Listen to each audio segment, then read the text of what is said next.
That Jackson is obviously new canon. Khan or Jax? Looking a bit different there.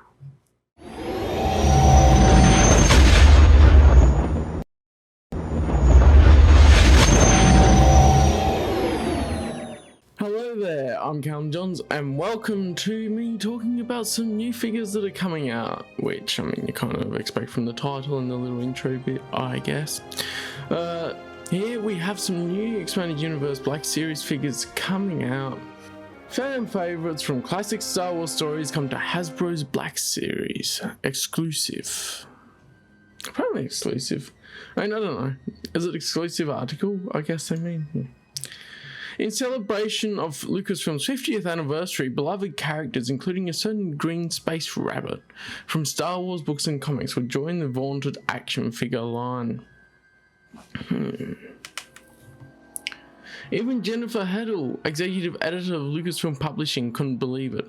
A long-time reader of Star Wars books and comics, long before she made it her career, she understands the importance of those stories better than most. And then when word came down that Hasbro would honour that legacy with Lucasfilm's 50th anniversary, bringing several characters to life in the popular 6-inch Star Wars The Black Series line, it held deep personal significance. Several? 1, 2, 3, 4. I mean, I don't know if I would call 4 several. Anyway. I've been a fan of Star Wars comics since the 1980s, so the very idea of having action figures based on Star Wars comics publishing is mind-blowing in the very best way, she tells StarWars.com. Seeing these figures takes me right back to memories of sitting on my bedroom floor paging through the latest Star Wars comic, hardly able to believe I was reading original adventures about my favourite characters. Publishing's ability to create those kinds of memories is a driving force behind what I do, and to have Lucasfilm acknowledge that legacy in this way is absolutely thrilling. Fans are going to be so excited to see these comic book characters in a new way, especially when done with the incredible skill and detail the Black Series is famous for.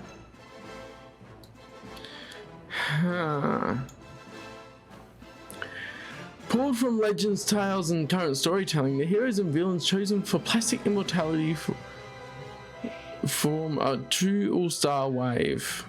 Luke Skywalker from Heir to the Empire, Jackson in the 1970s Marvel, Star Wars and IDW Publishing's Star Wars Adventures. So there we go, there we have they have a version of Jackson in the new canon, which I'll get to a little bit later.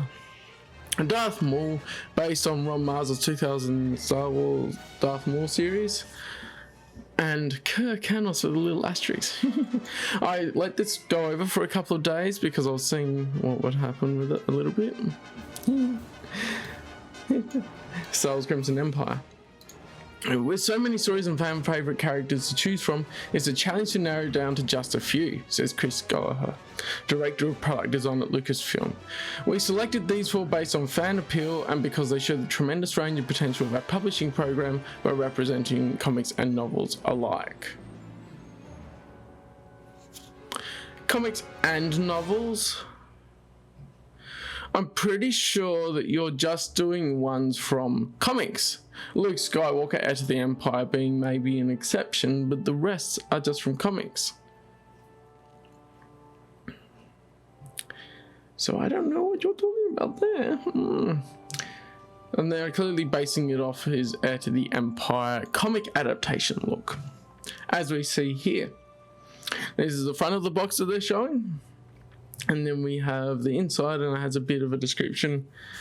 Interesting that it has an Isalamiri in it. I really like that detail, and even though they wouldn't have had to put too much extra work in by redoing like a Dagobah Luke or something like that, them adding in the Isalamiri in that is a cool addition and well worth having a look at. And here he's standing on his own. Show the Isalamiri though. They should make it so that it hang around his neck, just for the reference of Thrawn having it around his neck. But yeah, Luke Skywalker, Star Wars, Heir to the Empire. Inspired by the comic book adaptation written by Mike Barron and illustrated by Olivier Vatin, if I'm pronouncing that correctly, of Timothy Zahn's seminal novel. So there we go. So they're just going off of the comic book adaptation. This Luke Skywalker figure depicts the Jedi 5 years after the events of Star Wars: Return of the Jedi. This is an opportunity to have a Black Series Luke action figure in a time period that he hasn't appeared in as an action figure before. So that's a real landmark for me, both as a member of Lucasfilm Publishing and as a Star Wars fan, says Heddle. This is a Luke we met in our mind's eye in 1991, and seeing it brings me right back to that exciting time. He's an emblem of the decades-long Star Wars publishing legacy. Hang on. In a time period that he hasn't appeared in as an action figure before? Clearly, he has been an action figure in the comic pack with Mara Jade in the one that includes in this picture I found issue 5 of the Edge of the Empire run. In addition to his lightsaber, Luke comes back with an Isalamiri, a favourite pet of Grand Admiral Thrawn for its force blocking abilities. Since the Isalamiri plays such a crucial part in the trilogy, it was important to us to get that creature into the line, says Eric Frainer, Associate Product Designer Action Brands at Hasbro. We even sculpted the Isalamiri to fit around the neck of our recently released Black Series Archive Grand Admiral Thrawn. There we go. Do it around the neck. So the collectors composed that figure out with the Isalamiri to recreate these iconic moments from the novels and comics. I will note that there is a previous Grand Admiral Thrawn figure that does have an Isalamiri in with it that you can put around his neck. Not just this. This seems like they're trying to mix and match, but I hope that they sculpted the Isalamiri to be able to fit around their basic neck mold that they use for the characters. Wouldn't be too dissimilar, I wouldn't think. And then we have Jackson. Interesting choice of the cover. I'm not familiar with this version of Jackson, which is interesting for you to know, because clearly these pictures are all based off of the IDW new canon version of Jackson, and you can see the actual figure here. Which is interesting that they have chosen to do a figure of Jackson, because I didn't think he was that popular with the general public and EU fans in general. But I will say, he do be looking different to his original comic appearance in the 1970s Marvel run. And even later on, he gets a little bit of different variation of his colour, but this is an example of how his outfit looks. And it's clearly a different outfit to the new canon version, so I can't really say to myself, oh, this is an EU Jackson figure, when they have a new canon version of him and it's a different looking outfit. But for those that wanted a Jackson figure for years, you could always take off that top part, couldn't you? Just have the underbit now. Anyway, it's still different, because as you're looking at it, his face is a lot more grown up looking, isn't it? Compared to what we see in the comics, a bit different shape and stuff, like they've taken their own artistic interpretation with the figure itself on it. Anyway, it's interesting that they're finally doing a Jackson figure, although I probably will not be buying this Jackson because it is clearly a new canon version of him, and I tend to want to go after the EU only figures. Anyway, Jackson, Star Wars Adventures. Oh look, they say it's from the new canon stuff and not the original 70s comics. Created by Roy Thomas and Howard Chaykin for Marvel's 1970s Star Wars comics, the rabbit-like Jackson has recently fully adopted into modern continuity thanks to an appearance in a Star Wars Adventures tale by Cavan Scott. Fully adopted, I don't think that would mean the same thing to them as it does to me. Fully adopted means that they also adopt the stories into it from the expanded universe, where obviously they wouldn't have adopted the stories that happened in the 1970s Star Wars Marvel comics. But they did have, and rather than saying adopted, they made their own version of Jackson, as I call it, because they're two different timelines. Anyway. A god favourite for decades, the release of this figure is sure to send fans hopping, pun definitely intended, down the toy aisles. Jackson is a legacy character from the very beginning of Star Wars publishing. His first appearance was in the original Marvel Comics series, issue number 8 in 1977, says Heddle. A wisecracking, tough as nails, giant green rabbit. What's not to love? For many fans, Jackson is the ultimate symbol of that original Marvel run. It was a delight to be able to bring Jackson into more recent canon material, but this figure commemorates the character from his very beginnings, as it should. I can't wait to have Jackson on my bookshelf. Wait, hang on. Two things. Ultimate symbol of the original Marvel run. Yes, when people think the 70s Marvel Star Wars run, you get people bringing up Jackson the Rabbit as a way of epitomizing how quirky and different the way that they were doing Star Wars was compared to what it became with Dark Horse. It also commemorates the character from his very beginnings, is that we do not have another Jackson figure. But if we're commemorating the character from his very beginnings, does that mean it does have a detachable thing? Jackson is one of the most unique and fun figures we have ever done, and the publishing program was a perfect place to introduce this character, adds Frainer. We really wanted to capture his unique silhouette, so we tooled up a new head, shoulder pads and belt to make him look truly unique from any other Black Series figure we have done up until this point. Making a realistic interpretation of the character's portrait was also a fun challenge, especially since he has been seen in so many different styles throughout the years.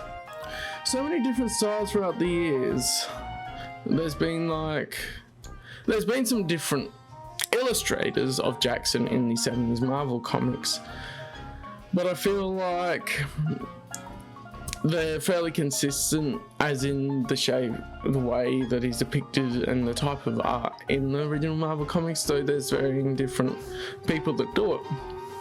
There's some constants in there, so there's really, it's trying to make a realistic interpretation of it.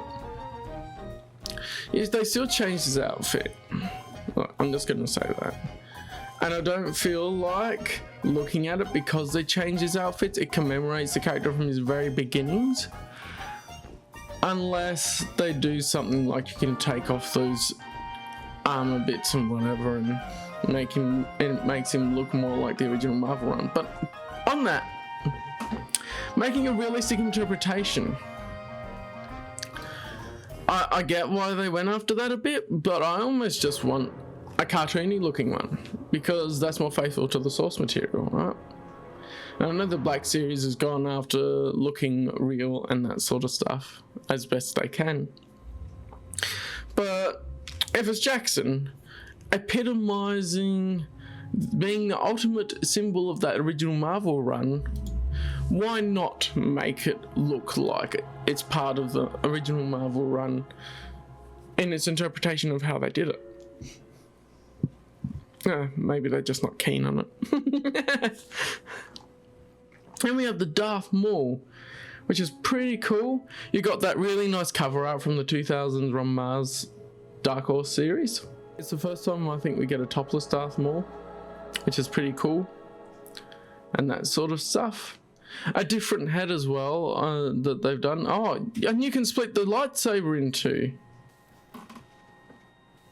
I still need to read the comic, but I don't ever believe Darth Maul was able to split his lightsaber in two, like, for example, Asajj Ventress could, because when the lightsaber is sliced in the Phantom Menace, then he couldn't use half of it.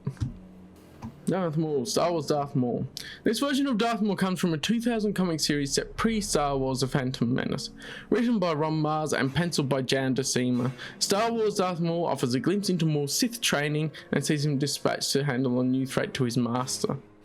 It feels like an absolute gift anytime we can feature Darth Maul in publishing, and having an action figure of Maul in a costume that he has worn only in the comic books is really fun, says Heddle. At this point in the timeline, he's full of rage and drive and poetic in his athleticism. I love the dynamism of this figure. This is our first time doing the shirtless Darth Maul and showing off the full body tattoo. It is a striking update to an already awesome looking figure, says Farmer. We use this opportunity to sculpt a new head as well, focusing on the bad teeth snarl he has in many of his appearances. So of course they're going to be reusing the whole bottom half from other Darth Maul figures that they've done, which makes sense because it is Darth Maul. Well, it's cool that they've added in a full top body, stuff like that. Now, Darth Maul did not have a comic pack release or something like that, like Heir to the Empire did, because it was a bit later on. So this is a chance to grab up a 2000 Rom Mars Black Series figure. Although I would wish, because I have the Disney logo, that they would put the Dark Horse logo in there as well to attribute the original comic to Dark Horse. Here we get Crimson Empire Carnor Jax, apparently. But as we can see here, if you're familiar with Crimson Empire at all, it is very much looking more like Kir Kanos than Carnor Jax. Even down to the description they use is definitely Kir Kanos, who became Kennick's kill. And the art is from Kir Kanos too. But they labelled it Carnor Jax. If you're familiar with the story, which I'm not too much because I still need to read the comics, and of course I'm reading through them as I go, the description very much is Kir Kanos. It's very much Carnor Jax and not Kir Kanos as well. So they didn't just muck up the labeling of the name, but also the labeling of the description. Which, because this is a couple of days after, they put a note at the bottom. That says, correction, an earlier version of this article referred to the Kir Kanos figure as Carnor Jax, as the packaging is mislabeled.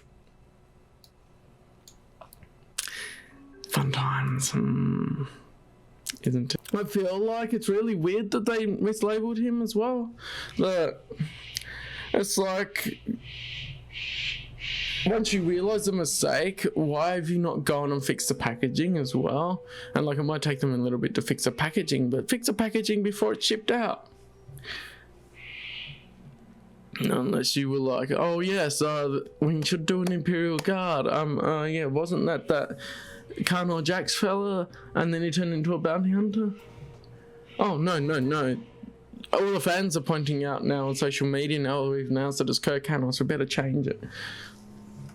If the box still says Carnor Jax on it when I go to buy it, I think going back to when she said about the incredible skill and detail the Black Series is famous for, I would say not just the detail of the actual figures themselves, but the detail in knowing what the actual character is before it's announced. Anyway, I don't want to sound like I'm complaining too much, but it's really weird. And yes, they have corrected themselves, but it's still weird to me. And I think they only corrected it after they went, oh yeah, we did do a whoopsie. A loyal servant of the Emperor as a member of the Royal Guard, Kir Kanos was first introduced in 1977's Star Wars Crimson Empire comic miniseries, written by Mike Richardson and Randy Stradley, with art by Paul Gulacy. With an intimidating look based on the classic Imperial Guard from Return of the Jedi, Kanos' outfit features salient details, including a purple cape lining. I wasn't familiar with the Crimson Empire comic book series until I started working at Lucasfilm, and if memory serves, I did shepherd it through the end of its run, Heddle says. I was a big fan of the series. One of the coolest aspects of the Crimson Empire series was seeing the red-robed Imperial Guards in action, not just standing still as we see them in Return of the Jedi, but rather engaging in furious hand-to-hand combat. It wasn't like anything Star Wars fans had seen before, so I loved seeing this important piece of Star Wars publishing history come to life in this wonderfully detailed action figure. And they talk up their action figures a fair bit by saying wonderfully detailed and all that, which it looks like it has a good amount of detail. But I would also mention that we have seen figures of these before. Another comic book pack with Crimson Empire included Carnor Jax and Kir Kanos. Obviously, Carnor Jax on the left looks quite different, so I do not quite understand how they completely mislabeled it. Yeah, anyway. They made him different to the other Imperial Guards. And then we have Kir Kanos on the side here, who has a gun as well here. So that's cool. But you can see the similarities, and you can see the differences as well. And like, if you're actually making the figure for it, you could easily just look up, oh yeah, Kano Jack's figure, and find this, just to see the difference. So I don't get why such a silly mistake was made.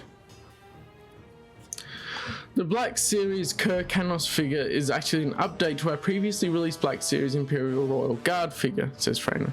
In the films we never see the Imperial Guards without their cloak, so he based the figure's undersuit on Kir Kanos' outfit. Now it's worked out great to make this update and create this Kir Kanos Black Series figure.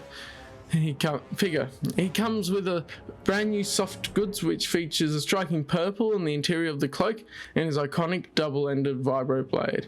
We also wanted to pay homage to the cover art for this collection, so we tried to recreate that look as closely as possible for this figure. As we can see here, the purple lining on the cloak is also a feature of Kano Jack's. But it is also, as you can see a little bit here, in Kir Kanos' cloak. So they use the same cloak, and that's a little nice detail that they've added in there. This is art from Crimson Empire, so that shows both of them in this scenario. Yeah, you can see it if you go really in close down here. You can see the bit of purple there. Yes, read Crimson Empire. I would encourage it. It's a very popular series, and I'm keen to get around to it when I do. I just want to go chronological. Remembering Legends.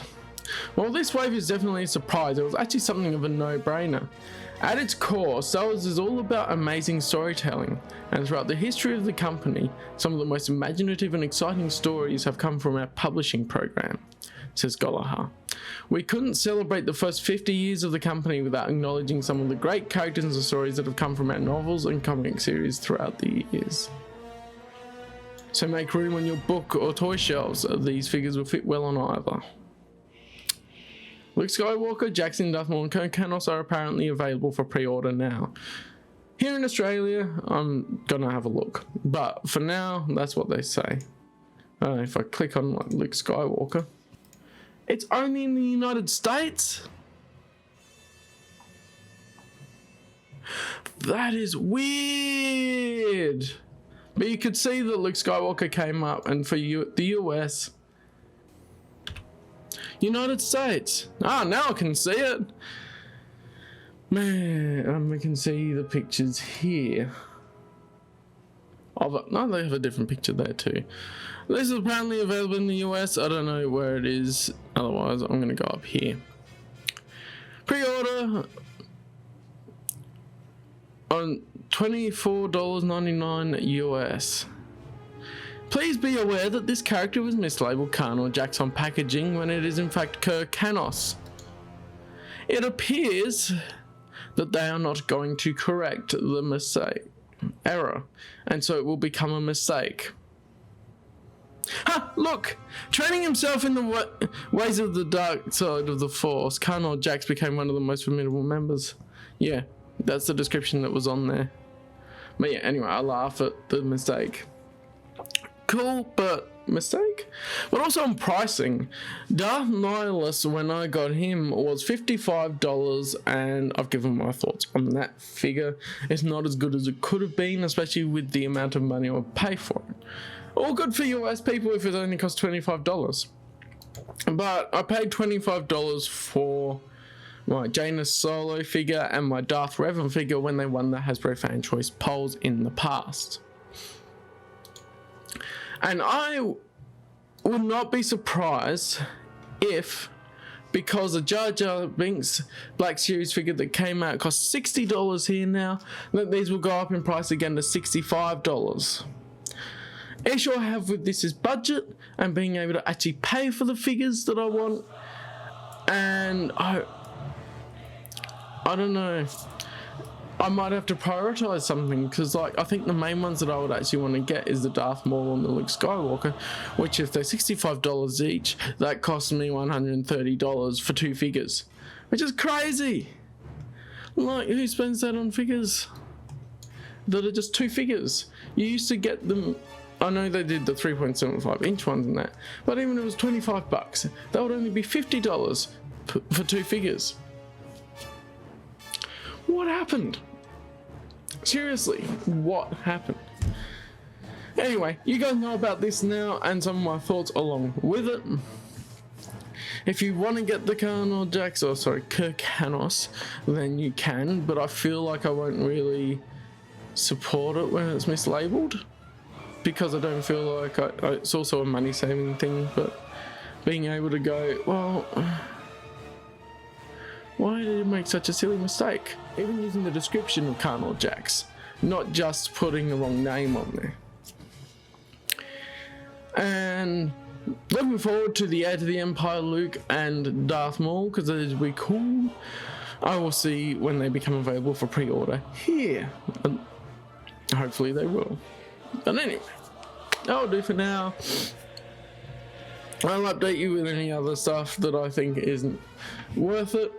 And I hope you enjoy your day. Have a good one. And give me your thoughts down below. Are you going to get this or are you not?